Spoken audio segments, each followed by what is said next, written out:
తెలంగాణ పోలీసులు మియాపూర్లో betting యాప్లని promote చేస్తున్న actors heroines మీద కేసు పెట్టాడు. చాలా మంచిది.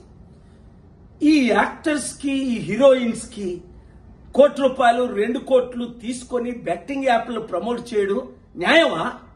తద్వారా ఇప్పుడు మహేందర్ 24 సంవత్సరాల అబ్బాయి డబ్బులు పోగొట్టుకొని సూసైడ్ చేసుకున్నాడు.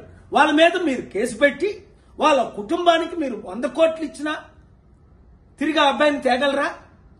ఇంకొక విషయం, పోలీసులు ఇలా కేసులు పెట్టినప్పుడు ఇన్వెస్టిగేషన్ అయిన తర్వాత మళ్ళీ కేసులు ఉపసంహరించుకుంటున్నారట. దానికి ఉదాహరణ మన అల్లు అర్జున్ జైల్లో పెట్టారు, 100 కోట్లు అందేయట, మళ్ళీ కేసు లేకుండా నీళ్లు గాల్చేశారట. అలా కాకుండా నేను ఇచ్చే 2 సలహాలు. ఒకటి, మీరు హీరోస్ హీరోయిన్స్ కనీసం మాదిరిగానే ఉండాలి కదా. మీరు 100 కోట్లు సంపాదించుకుంటున్నారు, మీరు సొంతంగా చారిటీలు చేయండి, లేదంటే నోరు మూసుకొని ఊరుకోండి.